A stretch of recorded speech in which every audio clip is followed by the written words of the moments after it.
Hi everyone, this is Anjali. तो इस video में मैं आप लोगों का टाइम बहुत कम वेस्ट करते हुए जो रिसोर्सेज इन द एंड मैंने फॉलो किए। मैंने पहले भी बहुत जगह से पढ़ने की कोशिश की, यूट्यूब पे डिफरेंट ऑल फ्री, ठीक है। जैसे आप देखोगे अड्डा 247 की भी डिफरेंट मैथ्स की वीडियोस पड़े हुए हैं, फ्री में प्लेलिस्ट पड़ी हुई है।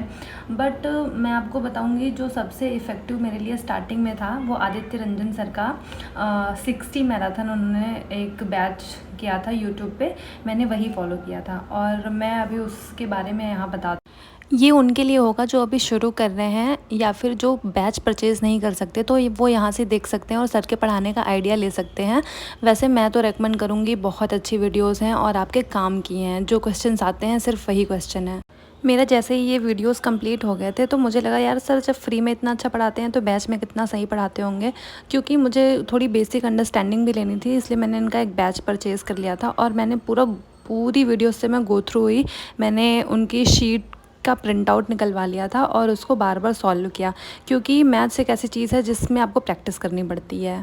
मैंने सर का 2 बैच परचेज़ किया था, एक वीओडी बैच जिसमें सारे रिकॉर्डेड वीडियोस होते हैं और एक मेंस का बैच लिया था। मैंने प्री के लिए कोई भी अलग से बैच नहीं लिया था। बैच के साथ साथ आपको क्वेश्चंस को बहुत ज़्यादा बार प्रैक्टिस करना चाहिए। तो लास्ट ईयर क्या हुआ था मुझे याद है, प्री के एग्ज़ाम के 20 डेज़ पहले मेरे हर टॉपिक में तो आ रहे थे मैथ्स के जितने चैप्टर्स हैं, बाकी चैप्टर्स के तो क्वेश्चन मुझसे बन जा रहे थे, बट ज्योमेट्री में ऐसा होता था कि उसके क्वेश्चन मुझसे नहीं बनते थे और मुझे वो नहीं आते थे। ऐसा होता है ना कभी कभी कि आपको टॉपिक आता है, आप क्वेश्चन बाद में कर लेते हो, लेकिन उस मॉक में नहीं बनते। तो मेरे साथ क्या हो रहा था कि मुझे वो क्वेश्चन आ ही नहीं रहे थे। तो मुझे समझ आया कि भाई जो क्वेश्चन आ नहीं रहे हों उनके लिए तो चैप्टर आपको दोबारा करना पड़ेगा। तो अब ज्योमेट्री पढ़ने के लिए मैंने सर का वीओडी बैच ख़रीदा था। तो उस बैच में क्या है कि सारी वीडियोस ऑलरेडी रिकॉर्डेड हैं, तो आपको वेट नहीं करना पड़ता है। तो मैंने उस बैच से ज्योमेट्री पूरी कंप्लीट करी थी जितनी जल्दी हो सकता था, कुछ दिनों में ही। और फिर बहुत प्रैक्टिस करने का टाइम तो नहीं मिला था, बट जो मेरे पास शीट्स थी पहले ही उनके बैच के, वो मैंने इनके 2 बैच खरीदे थे। तो ऐसा नहीं कहूँगी, मैं शो ऑफ नहीं कर रही हूँ ना, मैं सर की बहुत बड़ाई कर रही हूँ, बट हाँ इट वाज माय नीड, मुझे ज़रूरत थी ना उसकी। और जो मेंस के बैच में ज्योमेट्री थी वो थोड़ी हाई लेवल की थी, मुझे थोड़ा बेसिक से पढ़ना था, तो मैंने वो वीओडी बैच लिया। इसके साथ वीक में 2 से 3 बार मॉक देना बहुत इंपॉर्टेंट है, क्योंकि उससे आपको पता चलेगा कि कौन सा चैप्टर आपका रेडी है, कौन सा नहीं है। जो भी क्वेश्चंस नहीं बने हैं उनको दोबारा सॉल्व करने का ट्राई करें और उनको एक जगह नोट डाउन कर लें, उनको फिर से रिवाइज़ करें ताकि दोबारा मॉक में वो क्वेश्चन गलत ना हो। अगर कोई बैच नहीं ले पा रहा है तो कोई प्रॉब्लम नहीं है, आप लोग यूट्यूब पे बहुत सारा कंटेंट अवेलेबल है। मैंने जो बैचेस बताए हैं मैं उनके प्लेलिस्ट यहाँ पे ऐड कर दूँगी, आप वहाँ से गो थ्रू कर लेना, आपको टीचर के पढ़ाने का आइडिया भी समझ आ जाएगा। और अगर आपने उतना पढ़ लिया तो मुझे आराम से मैं ये कह सकती हूँ कि प्री तो क्लियर हो जाएगा। मेंस में थोड़े अच्छे क्वेश्चंस आते हैं तो आपको उसके लिए थोड़े एफर्ट करने पड़ेंगे, तो आप कोई बुक ले सकते हो, कोई भी बुक जो जिसमें प्रीवियस ईयर के क्वेश्चंस हो, क्योंकि यार इन द एंड इसमें सारे क्वेश्चन प्रीवियस ईयर से ही रिलेटेड आते हैं। तो प्रीवियस ईयर क्वेश्चन को प्रैक्टिस करना ही एक वाइज डिसीजन है।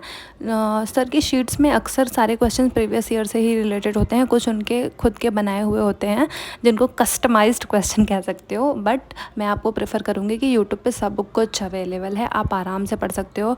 अगर कुछ इंपॉर्टेंट है तो वो है कंसिस्टेंसी यार, क्योंकि इसके बिना कुछ नहीं हो सकता। आपको सुबह उठते ही अपना टू डू लिस्ट बनाना चाहिए, उसमें ज़्यादा से ज़्यादा चीज़ें ऐड करनी चाहिए। मैथ्स का कोई एक चैप्टर ले सकते हो, लेकिन अगर आपने जो चैप्टर उठाया है वो शॉर्ट है तो आपको 2 चैप्टर लेने चाहिए और उनको कंप्लीट। मैं कहूँगी मैथ्स हमेशा आप मैथ्स के जो क्वेश्चंस प्रैक्टिस वाला पार्ट है वो हमेशा आप मॉक देने से पहले करो, क्योंकि इससे आपकी स्पीड इंक्रीज़ होगी। हमेशा टाइमर लगाओ या घड़ी देख लो बगल में, आधे घंटे का टाइम ले लो, आधे घंटे में आप ऐसा गोल सेट कर लो कि अरे मुझे ये 30 से 40 क्वेश्चन आधे घंटे में करने हैं। उन सारे क्वेश्चंस को अटैम्प्ट करो, साथ के साथ उनके आंसर्स लिखते जाओ एक तरफ पेज के कोने में, और एंड में उसको आप देखो कि लो भाई मैंने सारे आंसर मार्क कर लिए हैं, अब मैं देखूँगा कितने सही हैं कितने गलत। ये चीज़ आपको बहुत लॉन्ग रन में बेनिफिट करेगी। थैंक यू यार ये सब देखने के लिए पूरा। तो यही मेरा छोटा सा स्ट्रेटजी है। तो एक बार मैं समराइज़ कर दूँ, सबसे पहले आपको यूट्यूब से सारे टॉपिक कंप्लीट करने हैं और उसके बाद आपको मॉक देना शुरू करना है। ये देखना है कि आपसे क्वेश्चंस एक्चुअली में बन रहे हैं या नहीं बन रहे हैं, तो आपको वो टॉपिक दोबारा पढ़ने हैं। और बहुत चीज़ जो इम्पोर्टेंट है, क्वेश्चंस प्रैक्टिस करना, क्योंकि भाई मेरे अगर आप क्वेश्चंस प्रैक्टिस नहीं कर रहे हो तो आपको नहीं पता लगेगा कि क्वेश्चन देख के समझ आना चाहिए ना कि ये जो क्वेश्चन है ये मुझसे बन रहा है कि नहीं। तो जब तक आप क्वेश्चन प्रैक्टिस नहीं करोगे, पहली बात आप विद इन टाइम उस क्वेश्चन को नहीं बना सकते। दूसरी बात, आपको वो क्वेश्चन देख के दिमाग में आइडिया, उसका सोल्यूशन नहीं मिलेगा। तो क्वेश्चन प्रैक्टिस करना बहुत इंपॉर्टेंट है, वो भी टाइमर लगा के, क्योंकि आपको क्वेश्चन आता है बट उस टाइम लिमिट में बनना इम्पॉर्टेंट है।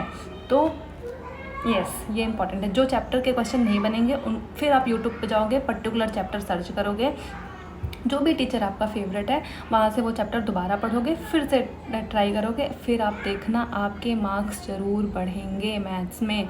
मैथ्स का बहुत सिंपल फंडा होता है, मैथ्स कहता है तुम जितना मेरे पास आओगे मैं तुमको उतना ही आऊँगा। तो समझ जाओ भाई, जितनी बार प्रैक्टिस करोगे क्वेश्चंस, आपका दिमाग उतना क्लियर होता जाएगा उस कॉन्सेप्ट को लेके, और या वो आपको आएगा। बाय।